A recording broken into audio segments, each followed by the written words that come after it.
கடந்த செவ்வாய்க்கிழமை முதல் தடவையாக புதிய பாராளுமன்றம் கூடி நாடாளுமன்ற உறுப்பினர்கள் பதவி பிரமாணம் எடுத்துக் கொண்ட பின்னர் இரண்டாவது தடவையாக இந்த கூடிய பின்னர் சபாநாயகர் திரு கரு ஜெயசூரிய அவர்கள் இலங்கை நாடாளுமன்றத்தின் எதிர்க்கட்சி தலைவராக தமிழ் தேசிய கூட்டமைப்பின் தலைவர் இராசபரோதயம் சம்பந்தன் அவர்கள் தெரிவு செய்யப்படுவதாக சற்று முன்னர் அறிவித்திருக்கின்றார். ஏற்கனவே தமிழ் தேசிய கூட்டமைப்பு இலங்கை நாடாளுமன்றத்தில் மூன்றாவது பெரும் அணியாக இருக்கின்ற நிலையில் அந்த பதவி தமக்கு தரப்பட வேண்டும் என்கின்ற ஒரு வேண்டுகோளை விடுத்திருந்ததும் இங்கு நாம் குறிப்பிடத்தக்க விடயமாக இருக்கிறது. காந்தகுமார், தற்போது தமிழ் தேசிய கூட்டமைப்பு தான் பிரதான எதிர்கட்சியா?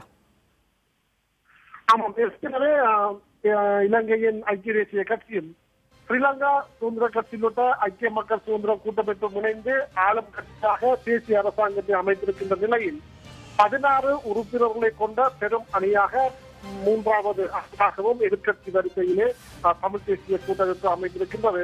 அந்த வகையில் அந்த பதவி திரு அவர்களுக்கு வழங்கப்பட்டிருக்கின்றது. கந்தகுமார், 1977க்கு பிறகு தமிழர் ஒருவர் எதிர்கட்சி தலைவராக அங்கு செயல்படுறது தற்போது நடைபெறுது. இது எவ்வளவு முக்கியத்துவம் வாய்ந்த ஒரு நிகழ்வு? 1977ஆம் ஆண்டு தொடங்கி 83 அக்டோபர் வரை அப்போதைய தமிழர் விடுதலை கூட்டணியின் தலைவர் திரு அப்பாப்பிள்ளை அமரலிங்கம் அவர்கள் இலங்கையின் 18 நாடாளுமன்ற உறுப்பினர்களை கொண்ட ஒரு அணியாக இலங்கையின் எதிர்க்கட்சி தலைவராக அப்போது பதவி வகித்திருந்தார். அதன் பின்னர் இது போன்ற எதிர்க்கட்சி தலைவர் தமிழ் மக்களுக்கு, தமிழ் தலைவர்களுக்கு கிடைக்கவில்லை என்பது ஒரு பெரும் விடயமாக இருந்தது. இப்போது மீண்டும் தமிழர் ஒருவர் இரண்டாவது தடவையாக இலங்கை நாடாளுமன்றத்தில் எதிர்க்கட்சி தலைவராக தெரிவு செய்யப்பட்டிருக்கிறார். ஒரு இக்கட்டான காலகட்டத்தில் தமிழ் தேசிய கூட்டமைப்பின் தலைவர் அவர்கள் இந்த எதிர்க்கட்சி பதவியில் அமர்வது என்பது ஒரு முக்கியமான விடயமாக பார்க்கப்படுகின்றது. ஏறக்குறைய ஒரு அமைச்சருடைய அந்தஸ்து வழங்கப்படுகின்ற எதிர்க்கட்சி தலைவர் பதவியானது முக்கியத்துவம் வாய்ந்ததாகத்தான் கருதப்படுகின்றது. தமிழர் இனத்தினை தீர்வு விடயத்தில் ஐநா விசாரணை உள்ளிட்ட பல்வேறு நெருக்கடிகளை தற்போது தமிழ் பரப்பு எதிர்கொண்டிருக்கின்ற இந்த சூழலில் தமிழர் ஒருவருக்கு இந்த எதிர்க்கட்சி தலைவர் பதவி வழங்கப்பட்டிருப்பது முக்கியமானதாக பார்க்கப்படும். அதே வேளையில் அந்த பதவியை தமிழ் தேசிய கூட்டமைப்பு சரியாக திட்டமிட்ட முறையில் தமிழர் இனத்திற்கும் தமிழ் மக்கள் அன்றாடம் எதிர்கொள்கின்ற பல்வேறு நெருக்கடிகளுக்கும் தீர்வு காண்பதற்கு இந்த எதிர்க்கட்சி தலைவர் பதவியை பயன்படுத்த வேண்டும் என்கின்ற எதிர்பார்ப்பு பரவலாக தமிழ் மக்கள் மத்தியிலே காணப்படுகின்றது. காந்தகுமார், இலங்கையில நடந்து முடிந்த அந்த நாடாளுமன்ற தேர்தலில் ஐக்கிய தேசிய கட்சி, ஐக்கிய சுதந்திர கட்சியுடன் இணைந்து அங்கு ஒரு தேசிய அரசியலை தற்போது அமைத்திருக்கிற இந்த நேரத்தில் எதிர்கட்சி தலைவரா சம்பந்தன் அறிவிக்கப்பட்டிருக்கிறார். இந்த நேரத்தில் தமிழ் தேசிய கட்சி கூட்டமைப்பு தான் பிரதான எதிர்கட்சியா செயல்படும். அப்படிங்கும் போது அவர்கள் தமிழர்களுக்காக என்னென்ன விஷயங்களை முன்னெடுப்பாங்க? இன்றைய கால சூழலில் எதிர்வருகின்ற காலங்களிலே சர்வதேச விசாரணை என்கின்ற பிரச்சனை உள்ளக பொறிமுறையின் அடிப்படையிலா சர்வதேச விசாரணை என்கின்ற ஒரு பெரும் பிரச்சனையை தமிழ் தரப்பு நோக்கி இருக்கின்றது. அது மட்டுமல்ல, இறுதிக்கட்ட யுத்தம் முடிவடைந்து ஏறக்குறைய 6 ஆண்டு காலமாகியும் கூட இன்றும் கூட தமிழர் இன பிரச்சனைக்கான தீர்வு விடயத்தில் எந்த அரசாங்கமும் ஒரு உறுதியான நிலைப்பாட்டுக்கு வரவும் இல்லை. இனப்பிரச்சனைக்கு தீர்வு சம்பந்தமான எந்த விடயங்களும் முக்கிய நகர்வுகளும் இடம்பெறவில்லை.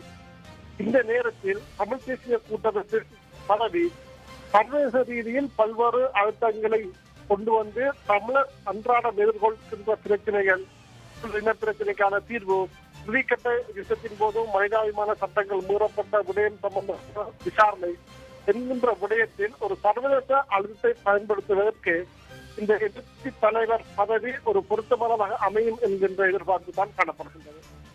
தற்போது எதிர்கட்சியாக தமிழ் தேசிய கூட்டமைப்பு செயல்படும் பட்சத்தில் அவர்கள் இலங்கையில் நிகழும் அந்த ஒரு நிலைக்கேற்ப என்ன மாதிரியான விஷயங்களை முன்னெடுக்க வாய்ப்பு இருக்கு? குறிப்பாக சொல்ல போனால் அன்றாட மக்கள் பல்வேறு நெருக்கடிகளை எதிர்கொள்கின்றார்கள். அது மாத்திரமல்ல, பல்வேறு பிரச்சனைகளுக்கு அவர்கள் உட்பட்டிருக்கின்றார்கள். சர்வதேச ரீதியிலே இலங்கை வருகின்ற அனைத்து பரப்புகளும் தமிழ் தேசிய கூட்டமைப்பை ஏற்கனவே சந்திக்கின்ற வாய்ப்பு இருந்தாலும் கூட எதிர்க்கட்சி தலைவர் பதவி என்பது ஒரு முக்கியமான பதவியாக இருக்கின்ற வேளையிலே தமிழ் தேசிய கூட்டமைப்பை சந்திப்பது தவிர்க்க முடியாத ஒரு நிலை இப்போது ஏற்பட்டிருக்கின்றது. கட்டாயம் அரசியல் தலைவர்களோடு சேர்த்து தமிழ் தேசிய கூட்டமைப்பையும் எதிர்க்கட்சி தலைவர் அந்தஸ்து என்ற வகையிலே அவர்கள் சந்திக்க வேண்டிய கட்டாயம் இருக்கின்றது. அந்த வகையில் அவர்கள் வெளிநாட்டு ராஜதந்திரிகள் முக்கியமான தலைவர்கள் இலங்கை வரும்போது தமிழ் பிரச்சனையிலே விவரமாக விவரிப்பது, தமிழ் பிரச்சனை தீர்வு நோக்கி நகர்வது போன்ற விடயங்களை அவர்களோட கலந்தாலோசிப்பதற்கு ஒரு வாய்ப்பு இதன் மூலம் கிட்டியிருக்கின்றது. அது மாத்திரமல்லாது பாராளுமன்றத்திலே எதிர்க்கட்சி என்ற வகையில் அனைத்து தரப்பினரையும் ஒன்றிணைத்து குரல் கொடுக்கின்ற ஒரு வாய்ப்பும் இருக்கின்றது. ஏற்கனவே தமிழ் தேசிய கூட்டமைப்பு கடந்த சட்டமன்றங்களிலே 15க்கு வரையிலான நாடாளுமன்ற உறுப்பினர்களை கொண்டிருந்தாலும் கூட எதிர்க்கட்சி தலைவர் பதவி வேறு பெரும்பான்மையினர் தலைவர்களுக்கு தான் வழங்கப்பட்டிருக்கிறது. ஆனால் இப்போது தமிழர் ஒருவருக்கு வழங்கப்பட்டிருப்பதானது அவர்கள் ஒருமித்து குரல் கொடுக்கவும் அது நாடாளுமன்றத்தில் பல்வேறு தாக்கங்களை ஏற்படுத்துவதற்குமான வாய்ப்பை ஏற்படுத்தி இருக்கின்றது நான் நினைக்கிறேன். இதன் மூலமாக காந்தகுமார், ரணில் விக்ரமசிங்கவின் ஐக்கிய தேசிய கட்சி, மைத்ரிபால சிறிசேனவின் ஐக்கிய மக்கள் சுதந்திர கூட்டணியும் இணைந்து தற்போது இந்த ஆட்சியில் இடம்பெற்றிருக்கிற இந்த நேரத்தில் அவர்களுக்கும் தமிழ் தேசிய கூட்டமைப்புக்கும் இடையிலான அந்த உறவு என்பது கடந்த காலங்களில் எப்படி இருந்தது? கடந்த காலத்தை பொறுத்தவரையில் ஆளும் கட்சியாக ஐக்கிய மக்கள் சுதந்திர கூட்டமைப்பும் எதிர்கட்சியாக ஐக்கிய தேசிய கட்சி இருந்தாலும் கூட தமிழ் தரப்பினை அவர்கள் ஒன்று சேர்ந்த நடவடிக்கைகளில் அல்லது அவர்களின் கருத்துக்களை செவிமடுத்தார்கள் என்பது ஒரு பெரிய கேள்விக்குறியாகத்தான் இருந்தது.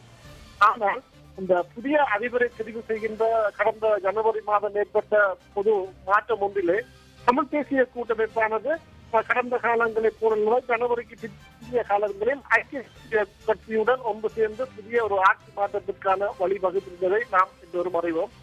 ஆனால் இப்போதைய சூழலில் பெரிய அளவிலான கருத்து முரண்பாடுகள் இல்லை என்ற போதிலும் கூட தமிழ் தேசிய கூட்டமைப்பின் இனப்பிரச்சனைக்கான தீர்வு விடயம் மத்தியில் சிங்கள பெரும்பான்மையின கட்சிகள் முரண்பட்டுக் கொண்டிருக்கின்ற ஒரு பொதுவான நிலைப்பாடு காணப்படுகின்றது.